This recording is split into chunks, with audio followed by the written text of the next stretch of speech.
Japan বাংলাদেশের মধ্যে ৬ সমঝোতা স্মারক সই, উন্নয়নে $১০৬ কোটি দেওয়ার আশ্বাস। নতুনভাবে দেশ গড়তে বিনিয়োগকারীদের পাশে চাইলেন ডক্টর ইউনূস।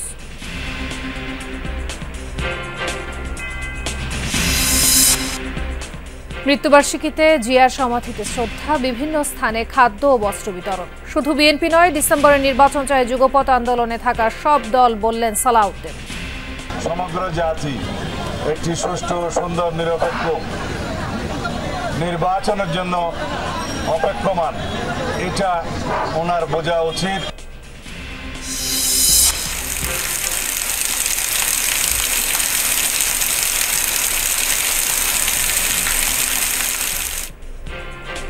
বাংলাদেশের উপকূল অতিক্রম করল গভীর নিম্নচাপ। প্রভাবে দেশের বিভিন্ন স্থানে বৃষ্টি, ঝোড়ো হাওয়া, জলোচ্ছ্বাসে প্লাবিত নিম্নাঞ্চল।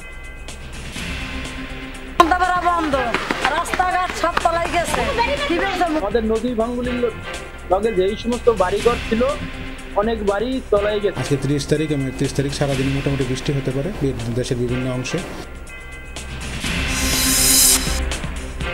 কিছুক্ষণের মধ্যেই জরুরি বৈঠকে বসবে বিসিবি। নতুন সভাপতি হিসেবে দায়িত্ব নিতে যাচ্ছেন আমিনুল ইসলাম বুলবুল। জাপানের সাথে ৬ সমঝোতা স্মারক সই করল বাংলাদেশ। প্রধান উপদেষ্টা ডক্টর মোহাম্মদ ইউনূসের সাথে টোকিওতে জাপানের প্রধানমন্ত্রী শিগেরু ইশিবার কার্যালয়ে দ্বিপক্ষীয় বৈঠকে এসব সমঝোতার স্মারক সই হয়েছে।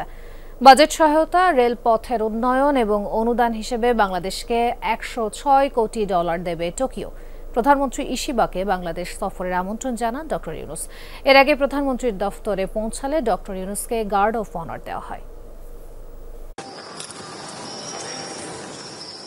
দ্বিপাক্ষিক বৈঠকে অংশ নিতে প্রধানমন্ত্রী শিগেরু ইশিবার কার্যালয়ে যান প্রধান উপদেষ্টা ডক্টর মোহাম্মদ ইউনূস। সেখানে তাকে গার্ড অফ অনার প্রদান করা হয়।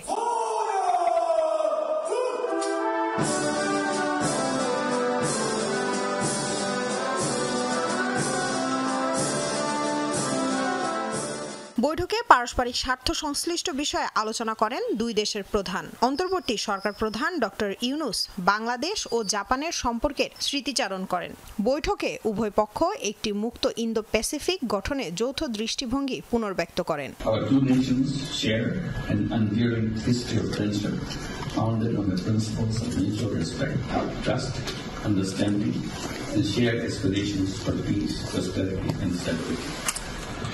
Personally, I have long association and deep engagements with Japanese partners for decades through microfinance, social business, and educational collaboration. জাপানের প্রধানমন্ত্রী ইশিবা অধ্যাপক ইউনূসের নেতৃত্বে বাংলাদেশের বর্তমান সরকারের রাষ্ট্র গঠনের প্রচেষ্টা, সংস্কারমূলক পদক্ষেপে জাপানের সমর্থন জানান। এ সময় অধ্যাপক ইউনূস বাংলাদেশের টেকসই অর্থনৈতিক প্রবৃদ্ধি ও উন্নয়নে জাপান সরকারের অব্যাহত সহায়তার জন্য কৃতজ্ঞতা প্রকাশ করেন। We reiterate our firm commitment to our shared vision of a free, open, peaceful, and inclusive Indo-Pacific for the shared prosperity of all. To realize this vision, Bangladesh is ready to forge partnership and cooperation with Japan to ensure maritime safety and security, freedom of navigation, sustainable use and management of marine resources, promote enhanced connectivity, and combat transnational organized crimes in the Indo-Pacific region. প্রধান উপদেষ্টা doctor Mohammad ইউনূসের সাথে জাপানের প্রধানমন্ত্রী Shigeru ইশিবার দ্বিপাক্ষিক বৈঠকে জাপানের সাথে ৬ সমঝোতা স্মারক সই করে বাংলাদেশ। ঢাকাকে বাজেট সহায়তা, রেলপথের উন্নয়ন ও অনুদান হিসেবে $১০৬ কোটি দেবে টোকিও। এছাড়া অর্থনৈতিক সংস্কার ও জলবায়ু উন্নয়ন নীতি ঋণ হিসেবে দেবে প্রায় $৪২ কোটি। এদিকে জয়দেবপুর থেকে ঈশ্বরদীকে ডুয়েল গেজ ডাবল রেলপথে উন্নীত করতে $৬৪ কোটি এবং বৃত্তির জন্য অনুদান হিসেবে আরো $৪২ লাখ দেবে জাপান। বাংলাদেশ ও জাপানের এই বৈঠকে দক্ষ মানব সম্পদ সহ জনগণের মধ্যে পারস্পরিক বিনিময় বৃদ্ধি ও সাংস্কৃতিক সম্পর্কে জোরদারে সম্মত হয়েছেন দুই নেতা। প্রধানমন্ত্রী ইশিবাকে সুবিধাজনক সময়ে বাংলাদেশ সফরের আমন্ত্রণ জানান ডক্টর মোহাম্মদ ইউনূস। লামিয়া তিথি, যমুনা নিউজ। নতুন বাংলাদেশ গড়তে জাপানি বিনিয়োগকারীদের পাশে চাইলেন প্রধান উপদেষ্টা ডক্টর মোহাম্মদ ইউনূস। টোকিওতে আজ সে দেশের ব্যবসায়ীদের সঙ্গে এক গোল টেবিল বৈঠকে তিনি এই আহ্বান জানান। বাংলাদেশে গুরুত্বপূর্ণ ব্যবসায়িক স্বার্থ সম্পন্ন জাপানি কোম্পানিগুলির কয়েকজন শীর্ষ নির্বাহী উপস্থিত ছিলেন আলোচনায়। Japan external trade organization JETRO এবং জাইকা যৌথভাবে বাংলাদেশ বিজনেস সেমিনারের আয়োজন করে। ডক্টর ইউনুস বলেন, আক্ষরিক অর্থেই বাংলাদেশ 16 বছরের একটি ভূমিকম্প পার করেছে। ভেঙে পড়া সবকিছু গুছিয়ে তোলার চেষ্টা করছে অন্তর্বর্তী সরকার। এদিকে প্রধান উপদেষ্টা ডক্টর মোহাম্মদ ইউনুস জাপানের সোকা বিশ্ববিদ্যালয় থেকে সম্মানসূচক ডক্টরেট ডিগ্রি গ্রহণ করেছেন। সামাজিক উদ্ভাবন এবং বৈশ্বিক উন্নয়নে তাঁর অবদানের স্বীকৃতি স্বরূপ এই ডিগ্রি প্রদান করা হয়। ডক্টর ইউনুস টোকিওর সোকা বিশ্ববিদ্যালয়ের বিশিষ্ট ব্যক্তিদের উদ্দেশ্যে বক্তব্য দেন।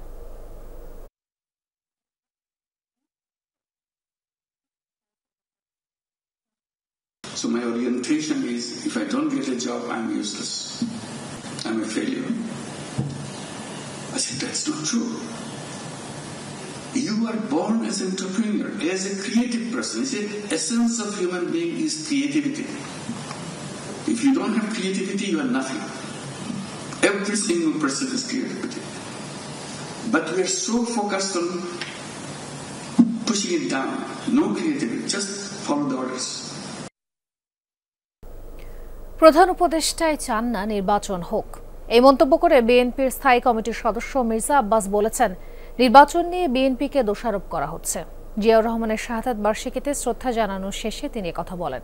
পৃথক কর্মসূচিতে স্থায়ী কমিটির সদস্য সালাউদ্দিন আহমদ বলেছেন, কেবল বিএনপি নয়, যুগপৎ আন্দোলনে থাকা সব রাজনৈতিক দলই ডিসেম্বরে নির্বাচন চায়।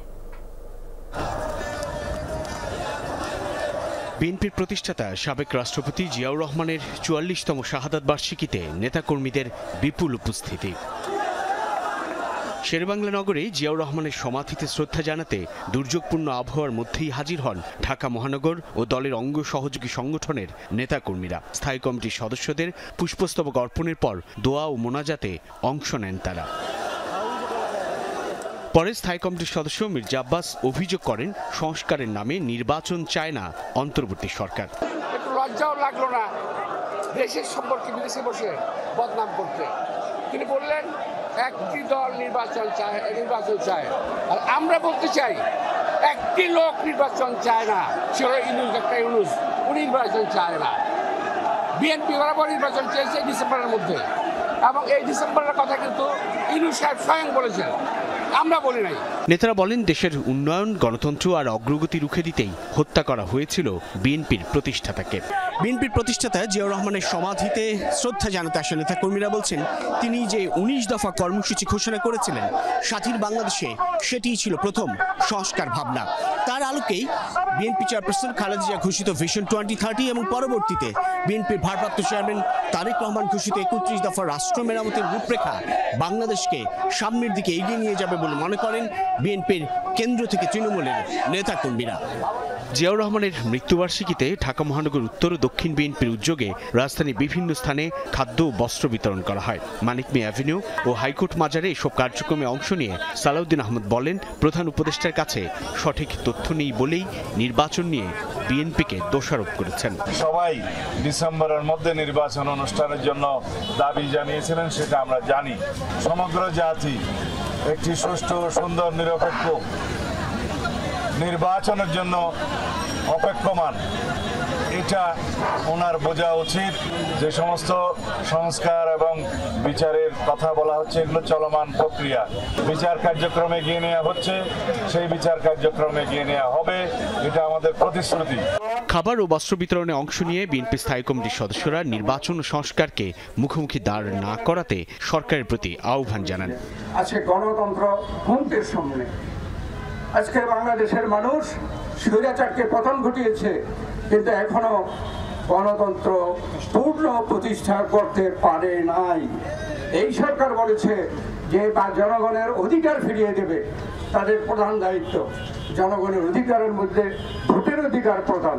এই দেশটি যাতে কর্তৃত্ববাদী শাসনে আর ফিরে না যায়, দেশের মানুষ যাতে সুশাসন পায়, সেজন্য সকলকে নিয়ে 31 দফা কর্মসূচি প্রণয়ন করা হয়েছে। দেশের মানুষ গ্রহণ করেছে, সকল গণতন্ত্রকামী রাজনৈতিক দল গ্রহণ করেছে। আবারও জাতীয় নির্বাচনের রোডম্যাপ ঘোষণার দাবি জানান বিএনপি নেতারা। সাইফুদ্দিন রবিন, যমুনা নিউজ, ঢাকা। বিসিবির নতুন সভাপতি নির্বাচনে আজ বিকেলে 4:30টায় অনুষ্ঠিত হবে জরুরি বোর্ড সভা, যেখানে নতুন সভাপতি হিসেবে দায়িত্ব নেবেন আমিনুল ইসলাম বুলবুল। এরই মধ্যে তাকে পরিচালক মনোনয়ন দিয়ে প্রজ্ঞাপন জারি করেছে জাতীয় ক্রীড়া পরিষদ। এর আগে বৃহস্পতিবার রাতে ফারুক আহমেদের পরিচালক পদের মনোনয়ন বাতিল করে প্রজ্ঞাপন জারি করেছে এনএসসি। তবে সভাপতি পদ থেকে ইস্তফা না দেওয়ার ঘোষণা দেন তিনি। এদিকে পরিচালক পদ বাতিল হওয়ার পর গুঞ্জন রটেছিল ফারুক আহমেদ দেশ ছেড়েছেন। তবে যমুনা টেলিভিশনকে ফারুক আহমেদ নিশ্চিত করেছেন তিনি চুরি করেননি, যে দেশ ছাড়বেন, বিদেশ নয়, দেশেই আছেন তিনি। শনিবার আনুষ্ঠানিক সংবাদ সম্মেলনে নিজের অবস্থান তুলে ধরবেন ফারুক আহমেদ। বিসিবিতে আছেন সহকর্মী হাসান আল মারুফ, তার কাছ থেকে জানবো সভার বিস্তারিত। মারুফ, বোর্ড সভা নিয়ে সবশেষ কি তথ্য আছে আপনার কাছে? তাজদিন, 4:30টায় বোর্ড সভা হওয়ার কথা ছিল, জরুরি বোর্ড সভা। তবে এখনো পর্যন্ত বোর্ড সভায় যারা অংশ নেবে, যে পরিচালক যারা, তারা এখনো পর্যন্ত এসে উপস্থিত হয়নি।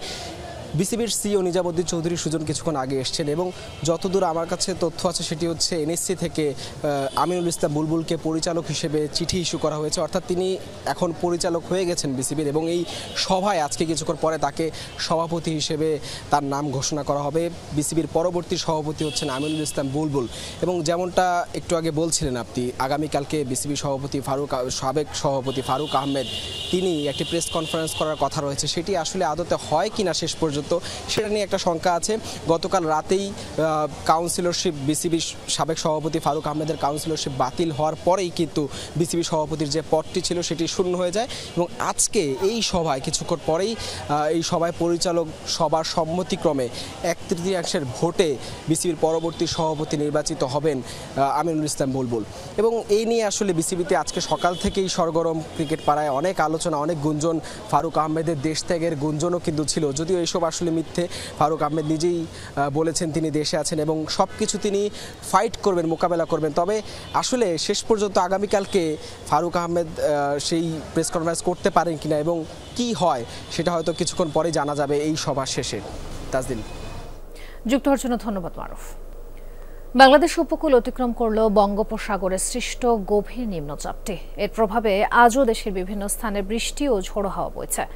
ভারী বৃষ্টি এবং কয়েক ফুট উচ্চতার জলোচ্ছ্বাসের পানিতে ভোলা, ঝালকাঠি, বরগুনা, পটুয়াখালী, নোয়াখালী সহ তলিয়ে গেছে উপকূলীয় জেলার নিম্নাঞ্চল।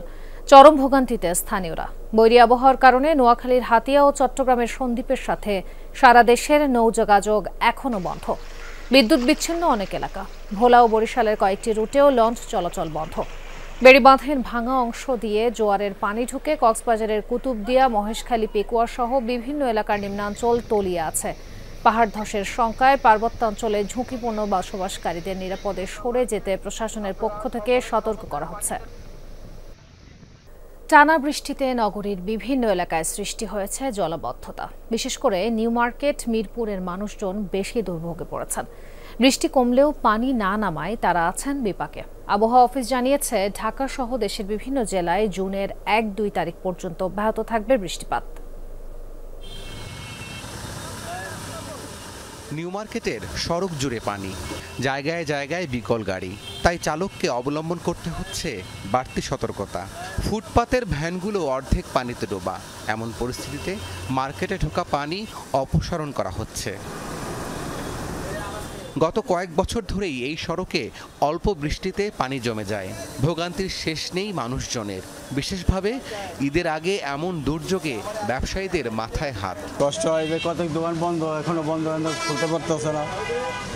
আমরা যে পানির মধ্যে কাজ করতেছি, লোক পাই নাই তো, এই যে আসছে এই যে দোকান, এটা চলতে সমস্যা হয়। রাস্তাঘাট যেমন আজকে 2 দিন যাবতীয় বৃষ্টিতে খুবই ভোগান্তির মধ্যে আছি। কাস্টমার আসবে কেমনে? এর মধ্যে তার কাস্টমার আসতে পারে না। বৃষ্টি থামলেও পানি না নামায় দুর্ভোগে নগরবাসী। কয়েকটি এলাকার সড়কে হাঁটু পানি। তবে সংকট নিরসনে করিতকর্মা দক্ষিণ সিটি কর্পোরেশন। টানা বৃষ্টিতেও রুটি রুজির তাগিদে রাস্তায় বের হওয়া মানুষের দুর্ভোগের শেষ নেই। সড়কে নেমে অনেকের গাড়ি আবার পড়েছে দুর্ঘটনায়। অভাবে সংসার পাবেন না, আমাকে তো মনে করেন দিন মজুরি দিন খাটতে হয়, তাই বেরোতে হয়েছে। পেটের দুঃখ ছাড়া কোনো বুদ্ধি না হবে। গরিব দুঃখের কি করে খাবো আমরা? কিছু করার নাই বাবা। খাবো কি আমরা? একটা বলা বিয়ে পরে মগল দিদিমিতে, আটা বলা মেট্রিক দিব, এগুলি তো টাকা পয়সা লাগে। এই ভোগান্তি থেকে মুক্তির কোনো উপায় আসলে দেখতে পাচ্ছি না। আবহাওয়া অফিস জানিয়েছে দেশের কোনো কোনো জেলায় আরও একদিন বৃষ্টি হতে পারে, তবে ক্রমান্বয়ে কমে আসবে পরিমাণ। গত 24 ঘন্টায় ঢাকায় 196 মিলিমিটার পর্যন্ত বৃষ্টিপাত রেকর্ড করা হয়েছে। সর্বোচ্চ 285 মিলিমিটার বৃষ্টিপাত হয়েছে নোয়াখালীর মাইজডি এলাকায়। সমুদ্র বন্দরগুলোয় 3 নম্বর সতর্কতা সংকেত দেখে যেতে বলা হয়েছে। গতকালকে আমাদের ল্যান্ড ক্রস করেছে উপকূলীয় এলাকা, সেটা গভীর নিম্নচাপ আকারেই আমাদের বাংলাদেশের বন্দরে প্রবেশ করেছে এবং আজকে সকাল 9টায় সেটা নিম্নচাপ আকারে দুর্বল হয়ে নিম্নচাপ আকারে টাঙ্গাইল এবং পার্শ্ববর্তী জায়গায় অবস্থান করছে এবং আজকে দিনের মধ্যেই হয়তো বা দিন না, আজকে তারিখের মধ্যেই 30 তারিখের মধ্যে সেটা আরও দুর্বল হয়ে লঘুচাপে পরিণত হয়ে গুরুত্বহীন হয়ে যেতে পারে। কিন্তু বৃষ্টির যে ধারাটা অব্যাহত আছে সারা দেশে, সেই ধারাটা অব্যাহত থাকতে পারে, কিন্তু বৃষ্টির পরিমাণটা সারা দেশে কমে আসতে পারে কিছুটা। জুনের 1 বা 2 তারিখের মধ্যে কমবে বৃষ্টিপাত, এমনটা পূর্বাভাস আবহাওয়া অফিসের। রাব্বি সিদ্দিকী, যমুনা নিউজ, ঢাকা।